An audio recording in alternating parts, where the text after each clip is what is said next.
गेल्या 58 वर्षातली सर्वाधिक बेरोजगारी ही सध्या भारतामध्ये आहे। 200 ते 300 बेरोजगार हातामध्ये थैली आणि डब्बा घेऊन उभे असतात। काम नसतं, कुणी काम देईल का हे शोधण्यासाठी, आणि मग दिहाडी मजदूर लागेल तो तिथं जातो आणि घेऊन येतो। हे प्रत्येक शहरात आज झालेलं आहे। आणि ज्यांनी गांधींची हत्या केली ते सगळे जे आहे यांचे प्रतीक आहे भाजप आणि आरएसएसचे। काँग्रेसच्या काळात जो दिवसाला 1000 रुपये कमवत होता, भाजपनं त्यांच्या स्किलनं, कर्तृत्वानं त्यांच्या काय केलं तर जो 1000 रुपये कमवत होता ना त्याचं उत्पन्न 500 रुपयावर आणलं। सामाजिक न्यायाचं उद्ध्वस्तीकरण भाजपने केलेलं आहे आणि याला सगळ्याला जबाबदार संघ भाजपचा विचार मोदी, अमित शहा आणि राज्यामध्ये देवेंद्र फडणवीस आहे। भाजपला इतका स्पष्ट आणि आक्रमक विरोध करतायत, पण भाजपचं असं कुठलं धोरण आहे की त्याच्यामुळे असं वाटतं की येणाऱ्या काळात देशाला धोका आहे? आणि मुळात येणाऱ्या काळात हा तर नंतरचा विषय राहिला, आताच सध्या धोका निर्माण झालेला आहे। देशामध्ये जसा जीडीपी असतो तसं स्थूल देशांतर्गत उत्पन्नासारखं स्थूल देशांतर्गत कौटुंबिक सेव्हिंग सुद्धा जे असतं, म्हणजे प्रत्येक घरामधलं घरेलू सेव्हिंग जे आहे त्याचा सुद्धा एक रेशो आहे। तर गेल्या 10 वर्षामध्ये लोकांच्या घरामध्ये आता ते घरेलू सेव्हिंग जे आहे ते घरामधलं सेव्हिंग आता राहिलेलं नाही, तो पैशाचा साठा संपलेला आहे। याचं कारण असं आहे की हे सरकार हे लोकांचं नसून भांडवलदारांचं आहे। मग धोका भविष्यात नाही, आता सध्या धोका निर्माण झालेला आहे। आज सोना चांदीचे भाव जे वाढलेले आहेत, अर्थशास्त्रामध्ये सरळ विषय आहे की ज्या वेळेला इतर कुठलंच क्षेत्र हे खात्रीलायक राहिलेलं नसतं त्यावेळेला इन्व्हेस्टर्स हे सोना चांदीमध्ये भविष्याची विचार करून इन्व्हेस्ट करत असतात। आज भारतामधल्या या पुण्यामध्ये आपण जिथं बसलोय हे IT हब होतं एकेकाळी, आज त्या हिंजेवाडीमधल्या IT कंपन्या ह्या बेंगळुरूला निघून चाललेल्या आहेत आणि भारतातल्या कंपन्या सुद्धा बाहेर निघून चाललेल्या आहेत आणि बाहेरच्या कंपन्यांना सुद्धा बंद केल्या जात आहे। त्यामुळं देशातला आणि देशाच्या बाहेरचा असा दोनही प्रकारचा रोजगार हा भाजपनं संपवला। नंबर 1, गेल्या 58 वर्षातली सर्वाधिक बेरोजगारी ही सध्या भारतामध्ये आहे। नंबर 1। नंबर 2, नंबर 3, सर्वाधिक असुरक्षितता जर सध्या बघितली महिलांच्या बाबतीमधली असेल, हिंदू धर्माचं नाव घ्यायचं आणि शंकराचार्य उपोषणाला बसलेली आहे, त्यामुळे धर्मसुद्धा धोक्यात आलेला आहे। मूळ हिंदुत्वाचा आणि भारतीय जनता पक्षाच्या हिंदुत्वाचा काही काडी मात्र संबंध नाही आहे। मूळ हिंदू धर्म काय सांगतो, महात्मा फुलेंनी जे सांगितलं, निर्मिकाचा धर्म सत्य आहे भांडणे अनेक कशासाठी, मांग महार महमद ब्राह्मणाशी धरावे पोटाशी बंधुपरी वसुदेव कुटुंबकर, किंवा ज्ञानेश्वर माऊलींनी जे सांगितलं आता विश्वात्मके दैवे येणे वागिन्य तोषावे, अख्ख्या विश्वासाठी मागितले ना। मग ज्ञानेश्वरांचं हिंदुत्व भाजपला मान्य नाहीये का?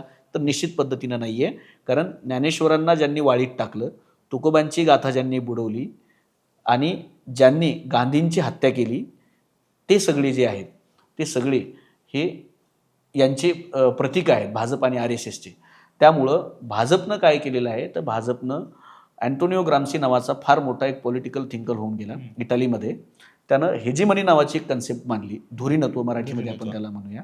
तर भाजपनं काय केलंय, कुठला धोका आहे तर भाजपनं सामाजिक, सांस्कृतिक, आर्थिक, शैक्षणिक आणि धार्मिक या सगळ्या प्रकारचं धुरीणत्व निर्माण करून चुकीचं लादून खरं मिटवण्याचा त्यांचा जो प्रयत्न आहे तो धोकादायक आहे।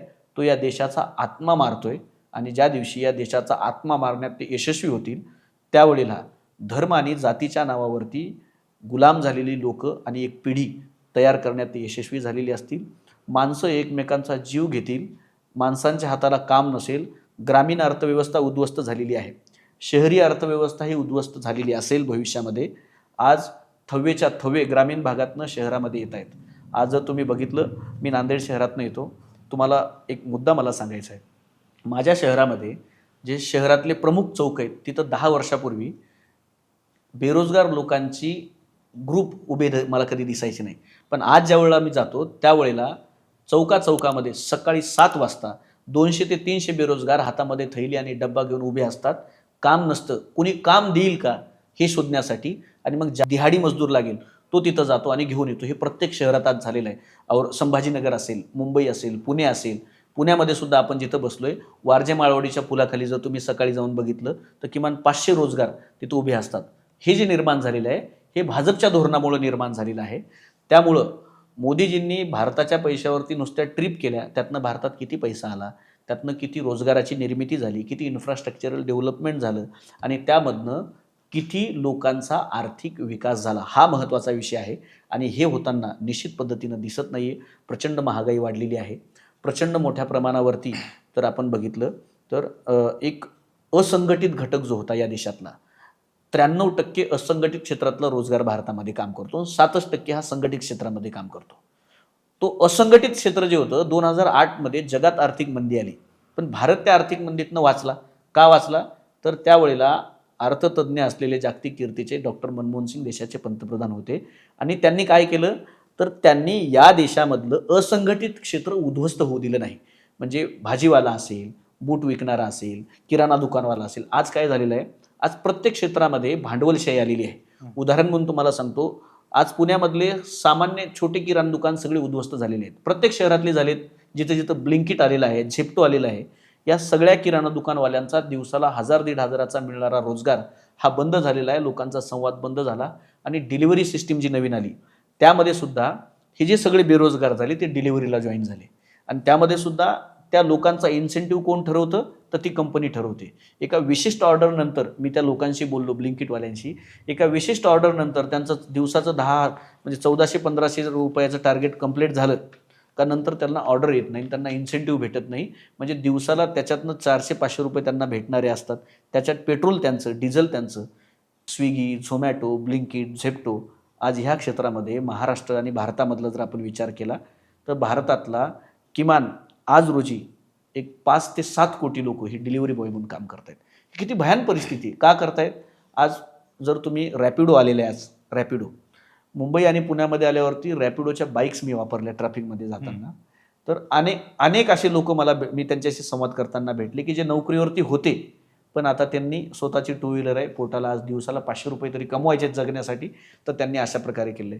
मग भाजपच्या कालावधीमध्ये काय झालं तुम्ही जे म्हणालात तिथं कन्क्लूड करतो या प्रश्नाला की भाजपच्या काळामध्ये काँग्रेसच्या काळात जो दिवसाला 1000 रुपये कमवत होता, भाजपनं त्यांच्या स्किलनं कर्तृत्वानं त्यांच्या काय केलं तर जो 1000 रुपये कमवत होता ना त्याचं उत्पन्न 500 रुपयावर आणलं. आता म्हणजे उत्पन्न वाढवायच्या ऐवजी उत्पन्न कमी केलं आणि जो 1000 रुपये कमवून काँग्रेसच्या काळात 200 रुपये खर्च केले की त्याचा दिवस भागायचा, आता तो खर्च यांनी 500 रुपयावरती आणलेला आहे.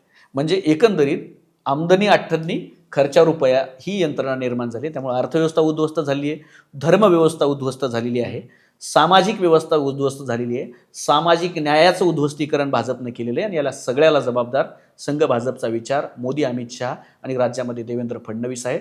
आम्ही काँग्रेस पक्ष म्हणून याला विरोध करत राहू आणि संविधानाचा विचार टिकवण्यासाठी लढत राहू.